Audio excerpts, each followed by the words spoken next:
ঠিক আছে, হরে কৃষ্ণ। এবার বলছেন ভগবান ছাড়া কলিযুগের মানুষের কোনো পথ নেই। কেন? কৃষ্ণ ভুলি জীব অনাদি বহির্মুখ, অতএব মায়া তারে দেয় সংসারকে। এটা যে কত বড় সত্য কথা তোমরা কল্পনা করতে পারবে। যার মুখে যে সংসারে ভগবানের নাম কীর্তন হয় না, সেই সংসারে তার জীবনে দুঃখ কষ্ট আসবেই। এটা সত্য। এখন যদি বলি তোমার ঘরে যদি আলো না জ্বালাও তোমার ঘর অন্ধকার হবেই, তুমি যদি বলো আমাকে অভিশাপ দিচ্ছ, এটা অভিশাপ দেওয়া হলো যে সন্ধেবেলায় যদি আলো না জ্বালাও তোমার ঘরটা অন্ধকার হবে। এটা সত্য, অভিশাপ। তেমনি শ্রীমদ্ ভাগবতে পরিষ্কার সুখদেব গোস্বামী বলে দিলেন, যারা যে সংসারে দিনরাত শুধু সংসারের কথাবার্তা হয়, ওই পাখি যেমন বকর বকর করে, ঘরে পায়রা থাকে না, বকর বকর বকর করে যায়, যে সংসারে শুধু সংসারের কথাই দিনরাত হয়, আত্মীয় স্বজন পরিজনদের শুধু খাওয়ানো নিয়ে ব্যস্ত থাকে, এর বাইরে আর দুনিয়া নেই যাদের কাছে, তাদের জীবনে তাদের সংসারে কোনোদিনই সুখ শান্তি আসতে পারে না। শ্রীমদ্ ভাগবত। তো এই সুখ শান্তি পাওয়ার মূল উপায় হলো ভগবানের চরণ। এখন ভগবানের চরণ তো বললেই পাওয়া যায় না, সব কিছুর একটা মাধ্যম আছে। প্রাচীন প্রাচীন বৈদিক পরম্পরা থেকে এখানে উপরে উঠে একটা বসো না, অনেক জায়গা। আর কেউ কথা বলো না, চুপচুপ কাজ করো। পাঠের সময় বলতেন এটা অমর্যাদা হয়, চুপচাপ সরে আসো না, এটা আসো, কেন কথা বলো? এই যে পাঠে ডিস্টার্ব হয়, এগিয়ে আসো, বসে বসতে দেবো নাকি? এনারা মানে বাংলা বোঝে না, থাক যে বাংলা বোঝে না, বলা হচ্ছে এগিয়ে বসো, নাহলে এগিয়ে বসো, নাহলে যে যা মধ্যে যা করবে আগে পাঠ আরম্ভ কিছু করতে নেই, এই সব ভুলেই যাচ্ছে। কত লোক শ্রবণ করবে, মন দিয়ে শোনো। তো বেদ, শ্বেতাশ্বর উপনিষদ, মুন্ডক উপনিষদ আদি যত গ্রন্থ, মহাভারত আদি যা পড়বে তোমরা জানা আছে, বেদ বেদান্ত আদি উপনিষদ আদি সকল গ্রন্থে বেদ তো সব থেকে প্রাচীন। বেদ যে মানে সে আস্তিক, যে বেদ মানে না সে নাস্তিক, বলা আছে না? বেদ থেকেই সব। এই বেদে গায় যাহার চরি, নরোত্তম দাস ঠাকুর, তিনি কে? গুরুদেব। তো বেদে পর্যন্ত যে বেদ থেকে সব সৃষ্টি, সেখানে গুরুদেবের কথা বলা আছে। ধ্রুব, প্রহ্লাদ সবার গুরু হয়েছে, এমনকি ভগবান শ্রীকৃষ্ণ থেকে আরম্ভ করে গৌরাঙ্গ সুন্দর কেউ বাদ নেই। এই জন্যে বলছেন, যাহারও প্রসাদে ভাই এ ভব তরিয়া যায়, কৃষ্ণ প্রাপ্তি হয় যাহা হই। তিনি কে? তিনি হলেন শ্রী গুরুদেব। এই জন্য আমাদের জীবনের মূল কথাই হলো গুরু কৃপাহি কেবলম। মূল দেখো, ভগবানেরই স্বরূপ গুরু। গুরু কৃষ্ণের রূপ হয় শাস্ত্রের প্রমাণ।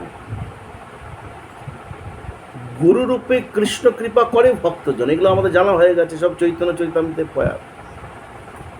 কিন্তু আবার দেখো মজা, দেখো গুরুই কৃষ্ণ রূপে আসলেও কিছু কিছু জায়গায় কৃষ্ণের থেকেও গুরুর মহিমা বেশি, জানো? অনেকগুলোর মধ্যে দুটো পয়েন্ট দেখায়। কৃষ্ণকে কৃষ্ণ পাই দিতে পারে না, বুঝেছ?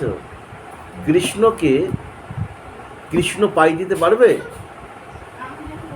একটা দৃষ্টান্ত দেখাও, আর আমি তোমাকে দৃষ্টান্ত দেখাচ্ছি পাই দিতে পারেননি। একটা দৃষ্টান্ত শোনো ছোট্টর মধ্যে।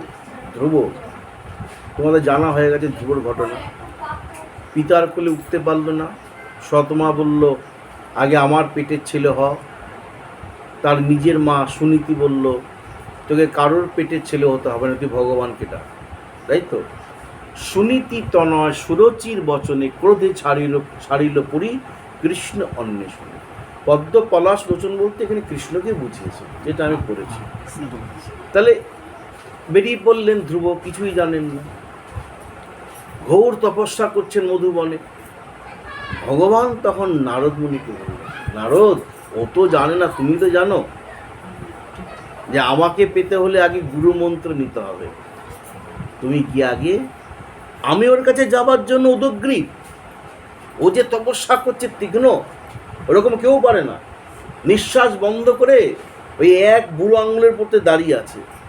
যেমন নৌকার মধ্যে হাতি উঠলে নৌকা টালমাটাল করে, তেমনি পৃথিবীটা টলছে, মানে এইরকম তার তেজ ভজন। ওই তো ভজনের তেজ এতটাই তীব্র সাধনা, তথাপি না ভগবানের কাছে পৌঁছাতে পারছে না ভগবান তার কাছে আসতে পারছে। কারণ ভগবানের সৃষ্টি এই মাধ্যম। কারণ শাস্ত্র, সাধু গুরু শাস্ত্র বাক্য হৃদয়ে করিয়া ঐক্য আর না মনে করিও আশা। শাস্ত্রে বাণী তো মানতে হবে, যে শাস্ত্র না মানবে সেটা তার জীবনে উৎপাত হবে না, ইহলোকে সুখী হবে না পরলোকে সুখী হবে। আর শাস্ত্রকে স্বয়ং ভগবানই তো শাস্ত্র বলে দিয়েছেন, তো ভগবানকেও শাস্ত্র মানতে হবে।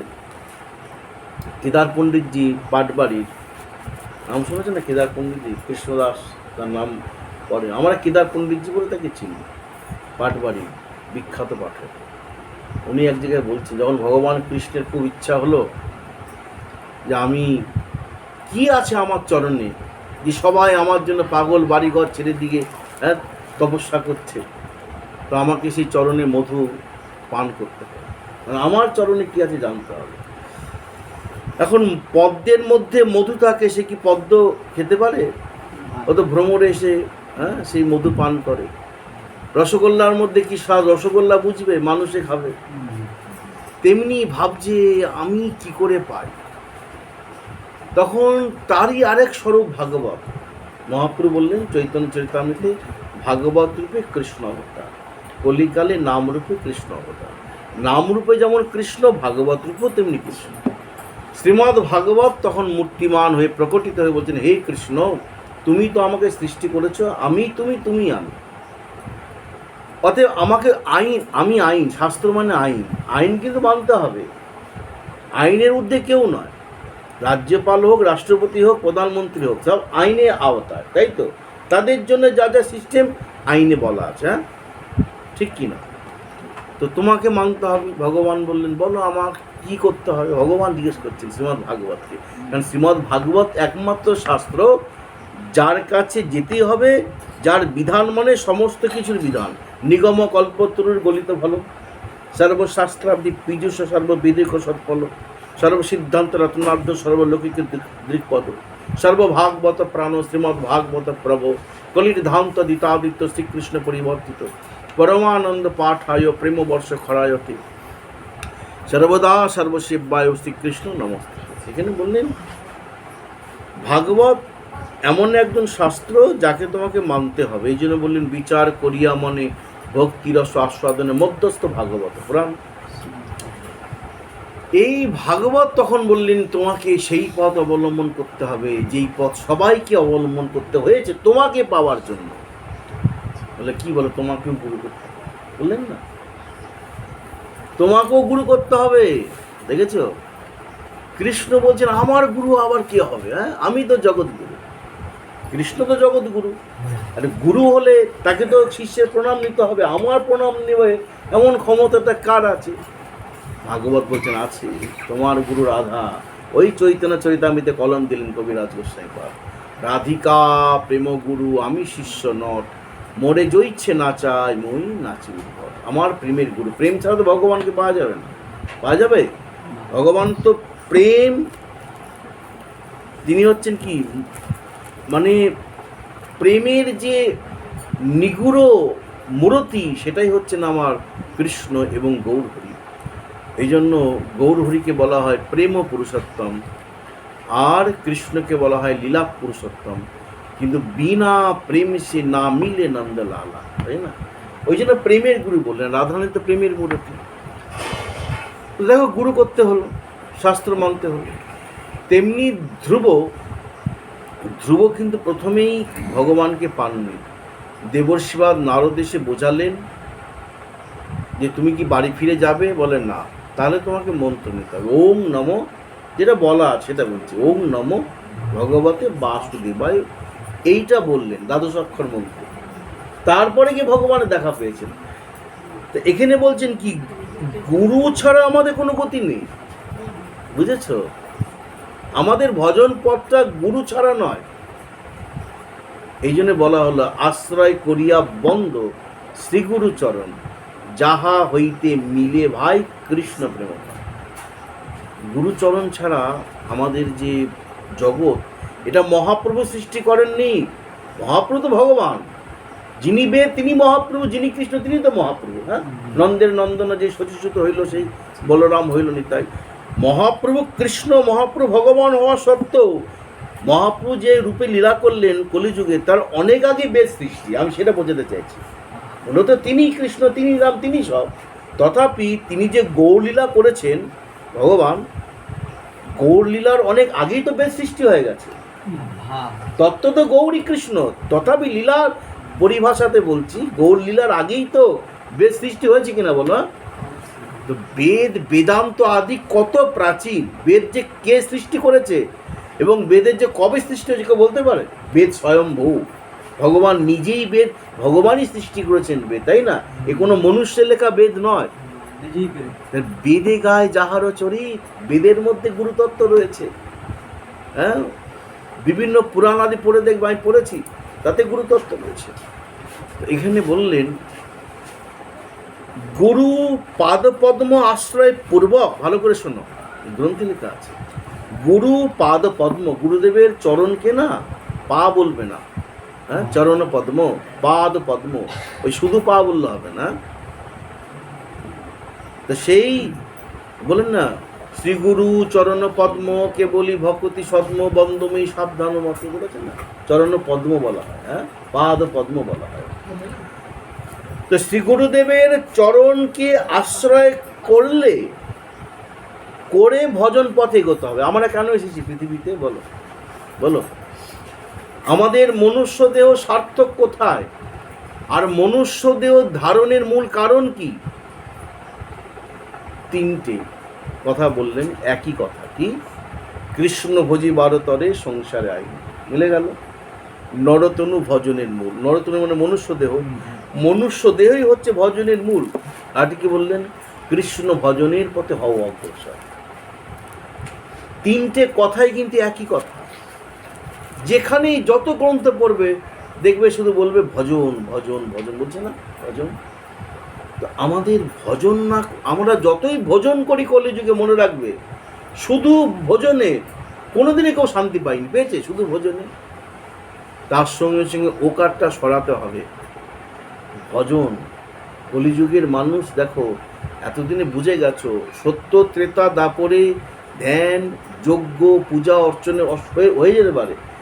কলিযুগে তোমাকে হরিনাম সংকীর্তন এতদর্থে অবতীর্ণ শ্রী শচীর নন্দন চৈতন্য চরিতামৃত, নাম ভজ নাম চিন্তা নাম করো সার, নাম বিনা কলিজীবের গতি নাহি। এগুলো সব জানা হয়ে গেছে।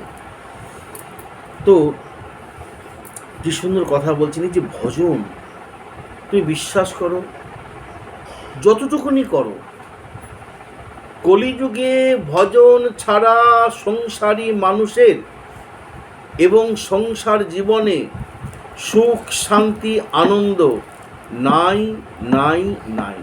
যদি তুমি কোথাও দেখাতে পারো আমি খুশি হব, কিন্তু আমি তোমাকে বহু জায়গায় দেখিয়ে দেবো যে অসম্ভব। হ্যাঁ, এই যে ভজনটা করব, ভজনটা করলে কি হবে বলো? বললেন, ভজন যেই মাত্র করবে তুমি সকল দুঃখ থেকে পরিত্রাণ পাবে, সকল দুঃখ। কিন্তু তার আগে বললেন গুরু চরণাশ্রয়। এই গুরু চরণাশ্রয় না করলে তোমার ভজন কিছুতেই এগোতে পারে না।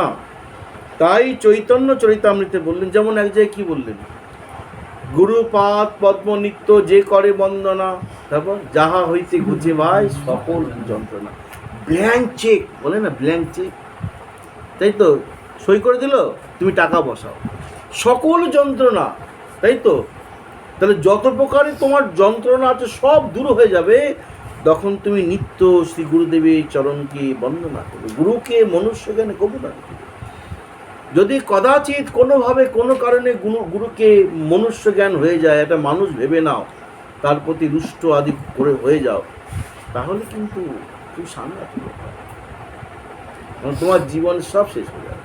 হ্যাঁ, যেটা বলেছি আবার বলছি, ভগবান কৃষ্ণ যেটা পারে না সেটা গুরু পারে। গুরুর মহিমা মানে কৃষ্ণের মহিমা। গুরু কি? কৃষ্ণই তো। গুরু কি আলাদা? গুরু ব্রহ্মা গুরু বিষ্ণু গুরুদেব মহেশ্বর গুরু সাক্ষাৎ পরব্রহ্ম তস্মৈ শ্রী গুরবে নমঃ। যদ্যপি গুরু আমার চৈতন্যের দাস তথাপি জানিবে গুরু চৈতন্যের প্রকাশ। গুরু মহিমা যত হবে গোবিন্দ তত সুখী হবে। কারণ কি? অগ্রে গুরু পূজা। ভগবান কখনো রাগ করে, হ্যাঁ বেটা আমার আগে কেন গুরু পূজা হবে? ভগবান রাগ করেছে কোনো দিন? কিন্তু আমরা তো জানি আগে গুরু পূজা, তারপরে তো গোবিন্দ পূজা। বরঞ্চ ভগবান খুশি হয়, হ্যাঁ আমা হইতে আমা ভক্ত বড় শ্রীমদ ভাগবতে এই কইলেন তবে। এরকম উদার ভগবান পাবে না গো, যে ভক্তকে মাথার মণি করে দিয়েছেন, আর ভক্ত ভগবানকে মাথার মণি করেছেন। তো এখানে বলছেন কি সুন্দর কথা, ভগবান কৃষ্ণের থেকে গুরুর মহিমা বেশি কেন? অনেকগুলো কারণের মধ্যে দুটো কারণ বলছি, মিলিয়ে দেখে নাও। এখন সব মোবাইল সাউন্ড অফ করে দাও, পরে কথা বলবে। হ্যাঁ, আমি অফ করে দিয়েছি সাউন্ড। দেখো, মিলিয়ে দেখো। এক, কৃষ্ণ কখনো কৃষ্ণকে পাই দিতে পারে না, যার জন্য ওই তত্ত্বটা তুললাম কেদার পণ্ডিতজি, পাটবাড়ির যিনি, হ্যাঁ হয়তো আমার ধারণা খেয়াল নেই, বাবাজি মহারাজের শিষ্য হতে পারে, মানে ওই ধারার নাম শুনেছে কেদার পণ্ডিতজি। হ্যাঁ, বিরাট বড় পাঠক ছিলেন তখনকার, মানে সবাই তাকে বিশ্ব বরেণ্য বলতে পারে, বিশাল বড় পাঠক, বিশাল কেদার পণ্ডিতজি নামে সবাই চেনে। তার বেশের পরে তার নামকরণ একটা হয়েছে, হ্যাঁ কৃষ্ণদাস না কিরম আর কি। তার অনেক শিষ্যরা আছেন আমি জানি, বড় বড় মহন্ত করে। যাই হোক, তো দেখালাম আর একটা মহিমা। দেখো দেখো তো খণ্ডন করতে পারো কিনা আমাকে। বলছেন কৃষ্ণ রুষ্ট হলে গুরু রাখিবারে পারে। এই গুরু রুষ্ট হলে কৃষ্ণ রাখিবারে না রে। তাহলে বলো কার ক্ষমতা বেশি? একটু মজা করে বলছি, কারণ যেই গুরু সেই কৃষ্ণ, আলাদা তো নয়। ঠিক বলছি কিনা? তাহলে দেখো, তাহলে যদি কৃষ্ণ তোমার উপর রাগ করেন, তুমি যদি গুরু বলে স্মরণ নাও, গুরুদেব রক্ষা করতে পারবে। কিন্তু গুরুদেব যদি রেগে যায় আর যদি কৃষ্ণের কাছে যাও, কৃষ্ণের ক্ষমতা আছে? হ্যাঁ, কৃষ্ণের বাবা নন্দ মহারাজের ক্ষমতা নেই। তাহলে গুরুর মহিমা কতখানি দেখেছো? কৃষ্ণের থেকেও বেশি। প্রমাণ ঠিক কিনা বলো? তাহলে যার থেকে যার বেশি, এর থেকে বড় প্রমাণ কি হতে পারে? যে কৃষ্ণকে পাই দিতে পারে গুরু, কৃষ্ণ নয়। ঠিক বলছি কি না? আরে কৃষ্ণ রেগে গেলে গুরু রাখতে পারবে, আর গুরু রেগে গেলে কৃষ্ণ ক্ষমতা নেই তোমাকে রক্ষা করতে পারে। তাহলে বড় কারো মহিমা বেশি? এগুলো মজা করে বলা আছে। হ্যাঁ, আমাদের তো ভজন তো কৃষ্ণই, গুরুদেব তো আমাকে কৃষ্ণের কাছেই পৌঁছে দেবে, আর গুরুদেব নিরন্তর কৃষ্ণ ভজনই করেন। এগুলো একটা রসময় আস্বাদন। হ্যাঁ, বুঝিবে রসিক জনে না বুঝিবে মূঢ়। কিন্তু কথাটা কি মজাদার কিনা বলো? হ্যাঁ হ্যাঁ, যে কৃষ্ণ সর্বশক্তিমান, সর্বশক্তিমান, আমি পারি না এমন কিছু নাই, তা গুরুর হাত থেকে রক্ষা করতে পারবে না কৃষ্ণ বাড়িতে? বলে না গো, এখানে পারো। তো তুমি তো সব পারো, তোমাকে পাই দিতে পারবে, তাহলে ধ্রুবে কেন পেলো না? তুমি কেন গুরুদেবকে পাঠালে? কথাই বলছি না? ঠিক ঠিক। তুমি যদি সর্বশক্তিমান হবে, তাহলে আমাকে তুমি পাই দাও, সেই তো আমাকে গুরুর কাছেই ঠেলবে। আগে থেকেই গুরুর কাছে যাই। তোমার কাছে গেলে তুমি গুরুদেবের কাছে পাঠাবে, তোমার কোনো ক্ষমতা নেই, তোমার কোনো। শোনো, ভগবান অনেক সময় নিরুপায়, অহং ভক্ত পরাধীন। ভক্ত যদি ভগবানকে ভালোবেসে না, হৃদয় মন্দিরে প্রেমের বন্ধনে বেঁধে ফেলে, ভগবানের ক্ষমতা নেই যে ভক্তের হৃদয় মন্দির ছেড়ে আর প্রেমের বন্ধন ছেড়ে বেরিয়ে যেতে। এখানে তিনি পরাধীন, অহং ভক্ত পরাধীন বলেছেন না? ভক্তাধীন তিনি, ভক্তের অধীন। ভক্ত হতে হবে। হ্যাঁ, চাল কখনো খাওয়া যায় না, চাল সিদ্ধ করলে যখন অন্ন হয় সেটাই খাওয়া যায়। শুধু মানুষ হলে হবে না, ভক্ত মানে না, মানুষটা ভক্ত, মানুষ বটে, ভক্ত মানে বলে না, হ্যাঁ এই ভক্ত মানে কি, ওই চালটা সিদ্ধ হয়ে অন্ন হয়ে গেল, হ্যাঁ তাই তো, চাল খাও না কাচ কাচ করে খেতে পারবে, দাঁত ভেঙে যাবে, আর অন্ন একদম পেট ভরে খাচ্ছ। তেমনি শুধু মানুষ হলে হবে না, ভক্ত মানুষ হতে হবে, ভক্তি আনতে হবে, তবে তো গিয়ে ভগবত পাদ পদ্মে তুমি পৌঁছাতে পারবে। কবিরাজ গোস্বামী পাদ বলছেন, শোনো, জীব নিত্য কৃষ্ণ দাস ইহা ভুলি গেল, সেই দোষে মায়া তার গলায় বাঁধল। এই মায়া মানে কিন্তু দুঃখ, বুঝে রাখো, মায়া কাজ কি, দুঃখ দেয়া, মায়া মানে দুঃখ। তাহলে কি উপায় কি, আবার শোনো, তাতে কৃষ্ণ ভজে, এগুলো আগে জানা দরকার, মূল জায়গাটা। হ্যাঁ, ভাগবত বলছেন মূল জায়গা কি জানো, বলো, বলছেন তুমি কোথায় এসেছো, বলে আমি ভাগবত সপ্তাহ শুনতে এসেছি, ভাগবত পাঠ শুনতে এসেছি। বলো আচ্ছা আচ্ছা, বিশ্বাস ও গুরু বাক্যে, তোমার গুরু বাক্যে বিশ্বাস আছে তো? ভাগবতের কথা বলছে, আমার কথা বলছি না, এই শ্লোকটা ভাগবতে, বিশ্বাস ও গুরু বাক্যে সু, প্রথমেই বললেন যদি গুরু বাক্যে তোমার বিশ্বাস জন্মায় তবে গিয়ে তোমার ভাগবত পাঠ শ্রবণ সার্থক হবে, নাহলে ভাগবত এই কান্দে ঢুকবে এই কান্দে বেরিয়ে যাবে, তাই না? আর কি বললেন, মন্ত্রমূলক গুরু বাক্যং, গুরুমুখ পদ্মবাক্য হৃদয় করে ঐক্য। গুরুদেবের বাক্য কি তোমার কাছে মন্ত্রের মতন হয়েছে?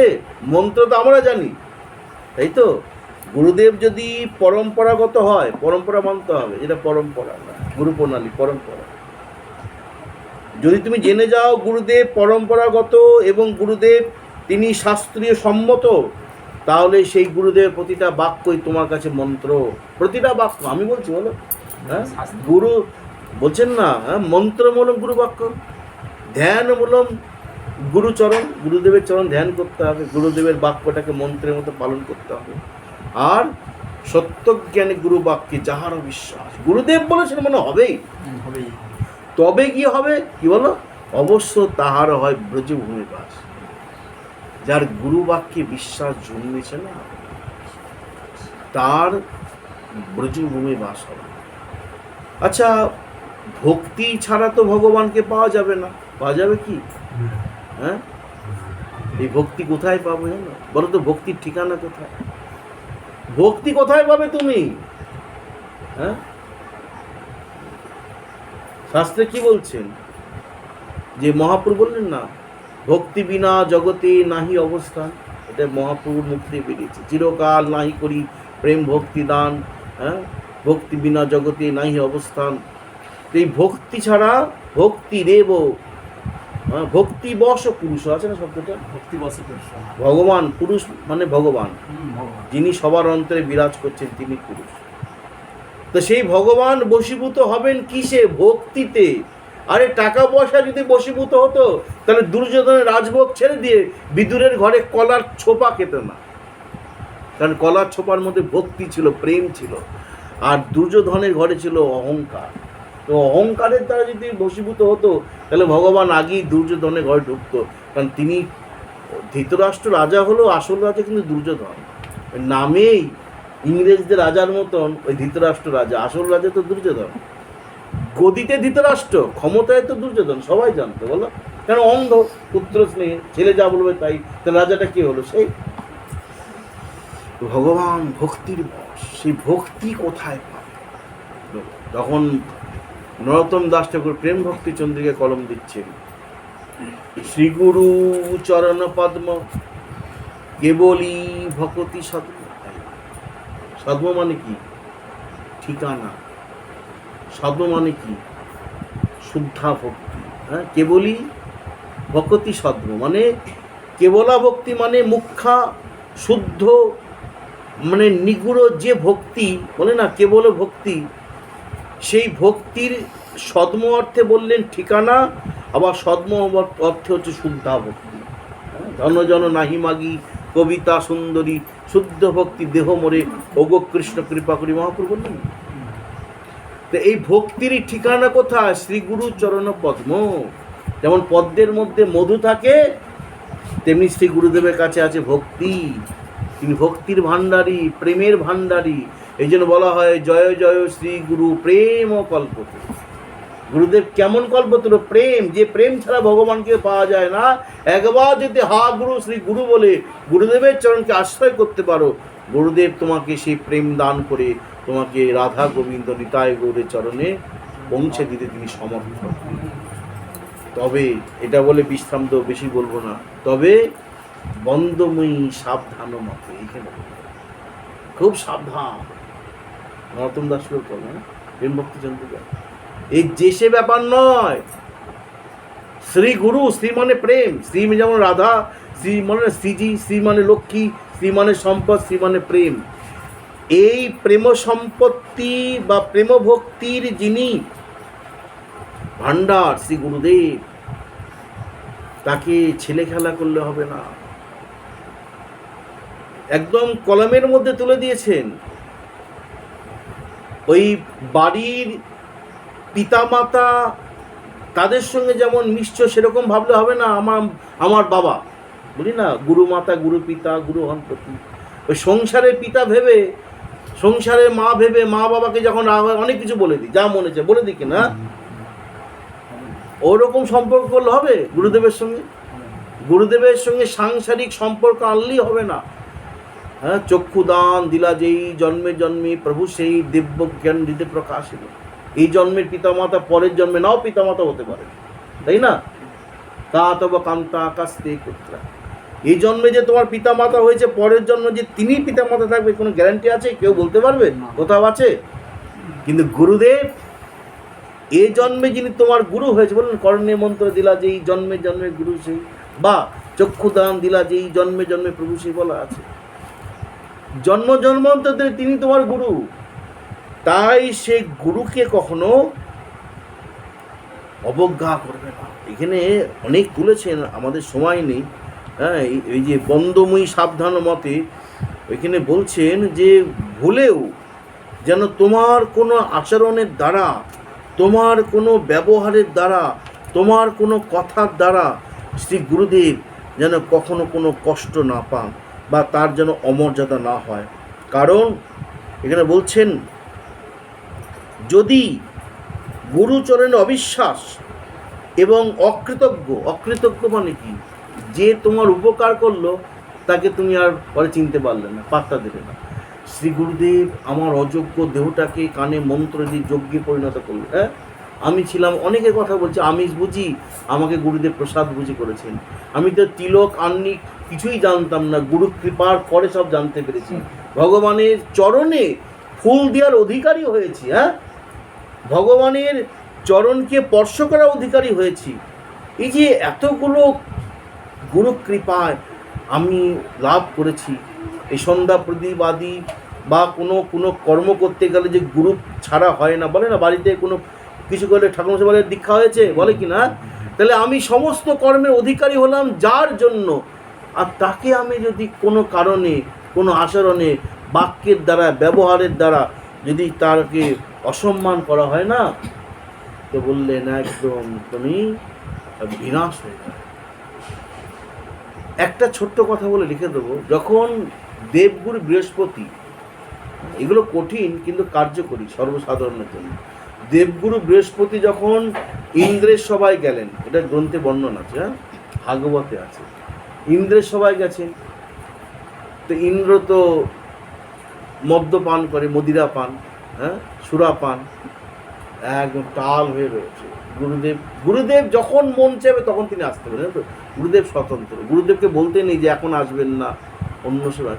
তিনি যখন মন চাইবেন, তুমি তাকে প্রার্থনা করতে পারো, এই মানে হাব ভাবে যে বাবা এই সময়টা, কিন্তু আপনি এই সময় আসবেন না এরকম বলতেন। হ্যাঁ, তিনি বুঝে যাবেন, কারণ গুরু কি মানুষ, তিনি ভগবান। তো গুরুদেব যখন তখন আসতে পারে। কেন, কি বলছেন? শোনো, মহান্তের স্বভাব হয় তারিতে পামর, নিজ কার্য নাই তার তবু জান পরগণ। মহান্ত বলতে সাধু, গুরু বৈষ্ণব, যার মোহের অন্ত হয়েছে, তাই তো মহান্ত। তো সেই সাধু গুরু বৈষ্ণবকে বোঝায়, ভক্তকে বোঝায়। সাধু গুরু বৈষ্ণব ভক্ত যখন খুশি চলে আসতে পারেন, তাই না? তারা কি ওই মানে ওই তোমার সঙ্গে সবসময় যে তারা তোমার সঙ্গে কথা বলে আসতে পারবেন তা নয়। তারা আসছেন মানে কি, যে তোমার মানে অনেকও ভাগ্যের ফলে সাধুগুরু বৈষ্ণবের দর্শন মেলে।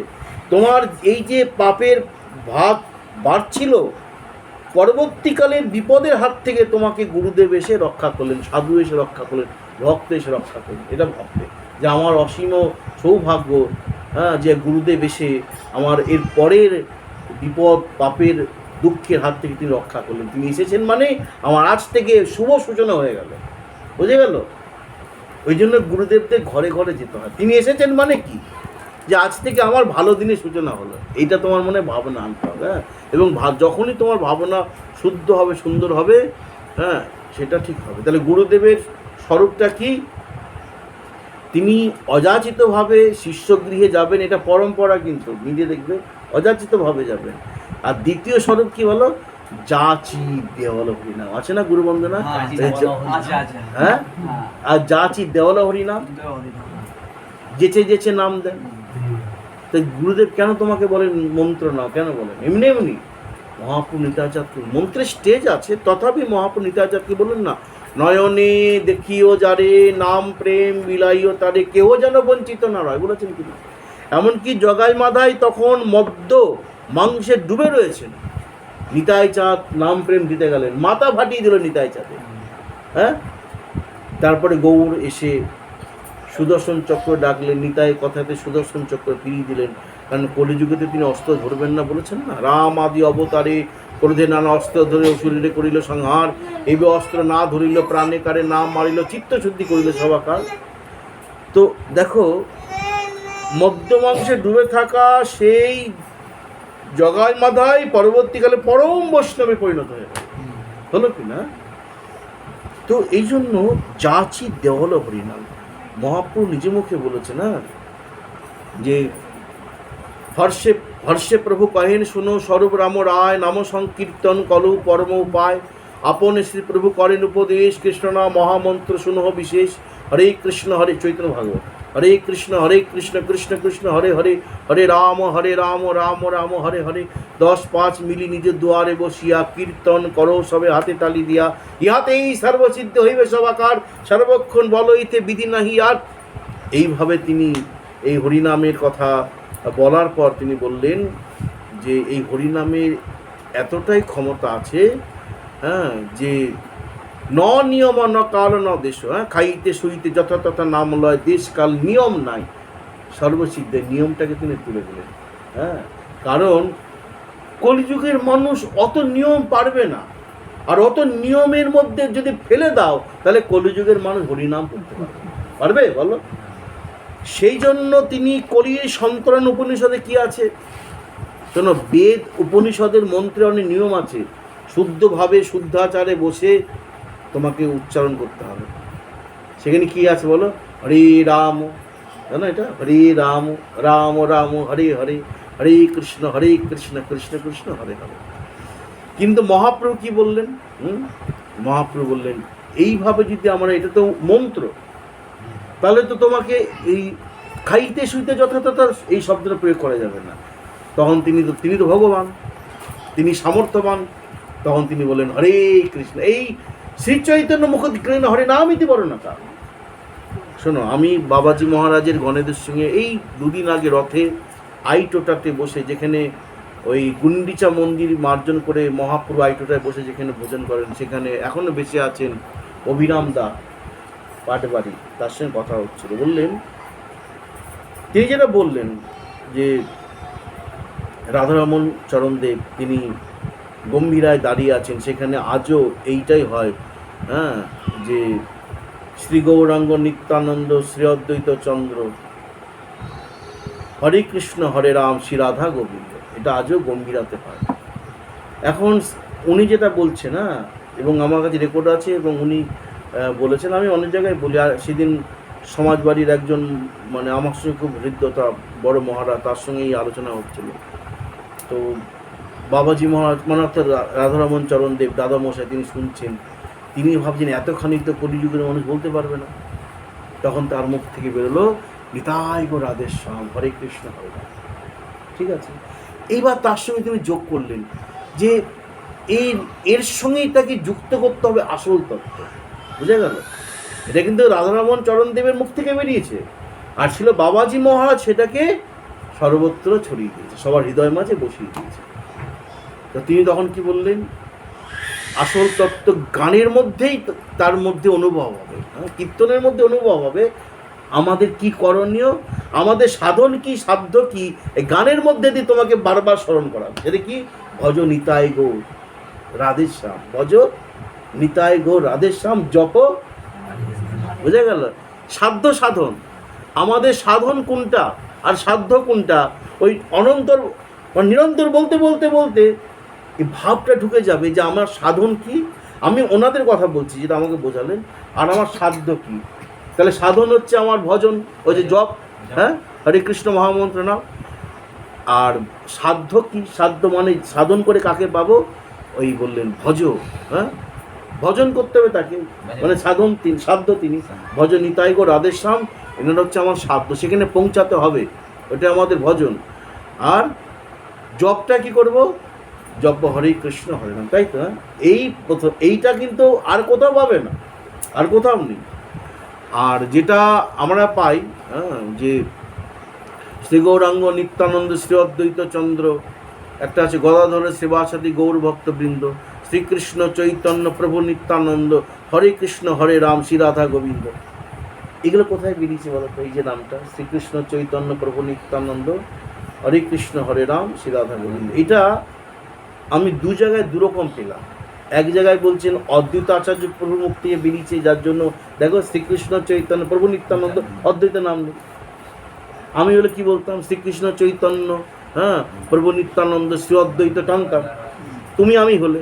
কিন্তু আমি কি নিজে বলবো আমার নাম? এটা কিন্তু আমার শোনা এক জায়গায়, বুঝেছো?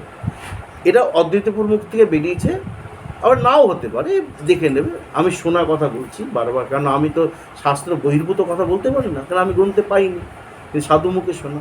কিন্তু আরেক জায়গায় লেখা আমি পড়েছি, শ্যামানন্দ ঠাকুরের মুখ থেকে বেরিয়েছে যে শ্রীকৃষ্ণ চৈতন্য প্রভু নিত্যানন্দ, হরে কৃষ্ণ হরে রাম শ্রী রাধা গোবিন্দ।